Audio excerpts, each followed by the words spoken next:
In the heart of Africa, where the earth beats to the rhythm of ancestral drums, tales of dragons are whispered through the generations.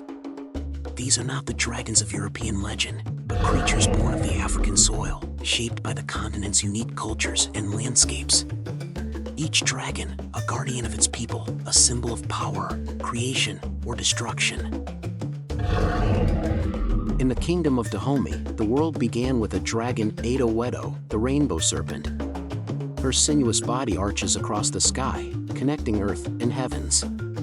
She is the force of creation, her coils giving birth to mountains, rivers, and valleys. Yet, as the legends foretell, when the time comes, Ado Wedo will consume the world in her endless cycle of creation and destruction. To the people of Dahomey, Ado Wedo represents the duality of life, a reminder that all creation is bound to destruction, and from destruction, new life emerges. Damballa, the great serpent, is the eldest and wisest of the Loa in West African and Haitian Vodou.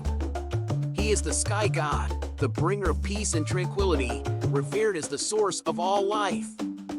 His coils encircle the world, bringing rain and fertility to the land.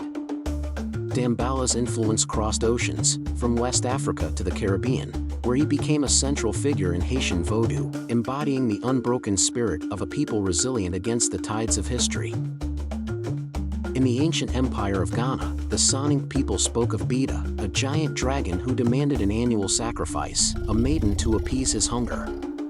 In return, he ensured the prosperity of the kingdom, his power keeping the gold mines abundant and the harvests plentiful. But when a brave warrior defied the dragon, ending his reign of terror, Bida's wrath was unleashed, bringing drought and despair. The legend of Bida is a cautionary tale of the delicate balance between appeasing the forces of nature and the courage to challenge them. In the swamps and rivers of West Africa, there lurks a creature of legend, the Ninki Nanka. Its very name sends shivers down the spines of those who hear it, for to see the Ninki Nanka is to invite death. This dragon-like being is said to cause illness and misfortune to those who dare venture too close.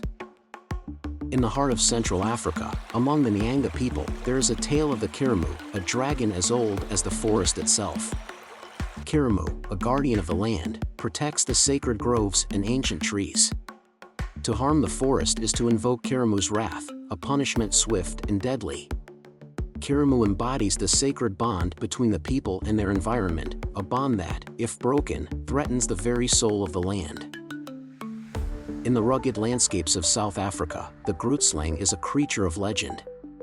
Said to be as old as the world itself, this elephant-sized serpent is believed to reside in the deepest caves, guarding a treasure beyond imagination. But the Grootslang is not just a guardian of wealth, it is a symbol of the dangers of greed, a reminder that some treasures are better left undiscovered. From the sands of ancient Egypt comes the tale of Apep, the serpent of chaos. Apep, also known as Apophis, was the eternal enemy of Ra, the sun god. Each night, as Ra journeyed through the underworld, Apep sought to devour him, plunging the world into darkness. Apep's relentless assault symbolizes the ever-present struggle between order and chaos, a battle that continues in the hearts of men and the universe itself. In the highlands of Lesotho, where the air is crisp and the rivers run deep, the Monio lurks beneath the surface. Known in Sotho mythology, this dragon-like serpent is no mere beast, it is a guardian of the water, a force of nature that commands both respect and fear. The Monio is not just a protector but a test of worthiness. Only those who approach the water with pure intentions may pass unscathed. For those who seek to exploit or harm, the Monio is swift and unforgiving. The people of Lesotho speak of this creature in hushed tones, sharing tales of its might with every generation, reminding them of the sanctity of their natural world. Further south, in the lands of the Tsanga people, there is a dragon of a different kind, the Musinji, a benevolent healer.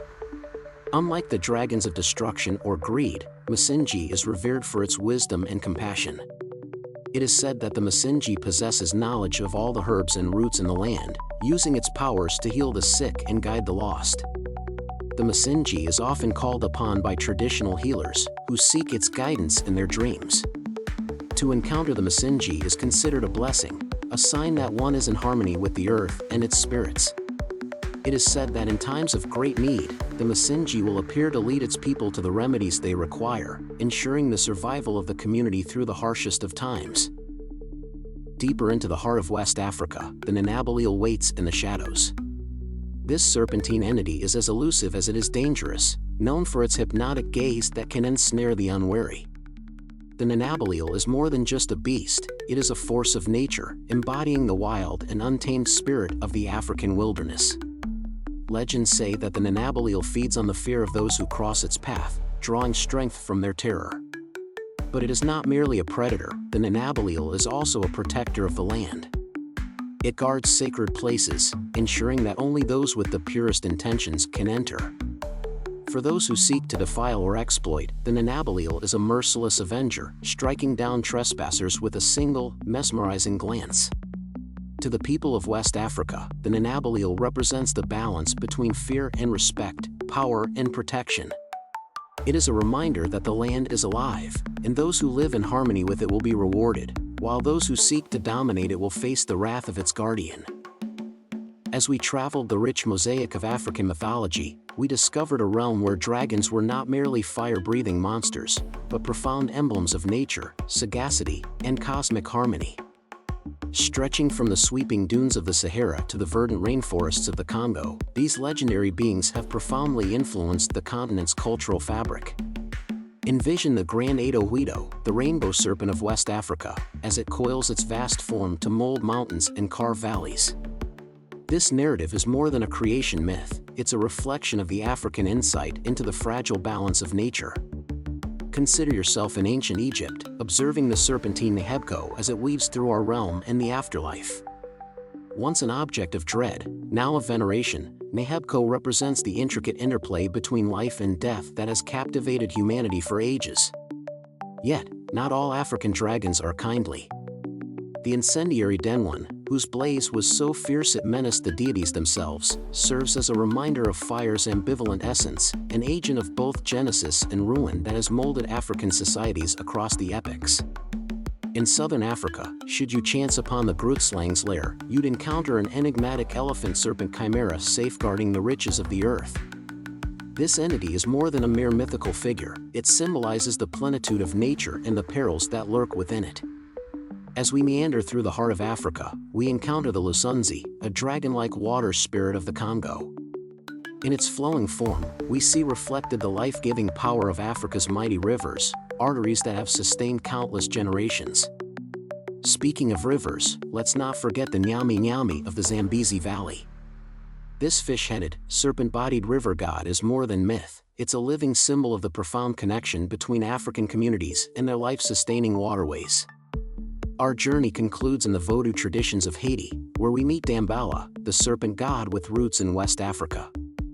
As the creator of life and father of the Vodou pantheon, Damballa reminds us that these dragon myths are more than just stories, they're bridges between the physical and spiritual realms. These African dragons, each unique in form and purpose, weave a common thread through the continent's diverse cultures. They speak to a shared reverence for nature, or recognition of life's cyclical patterns, and an acknowledgment of forces beyond human control.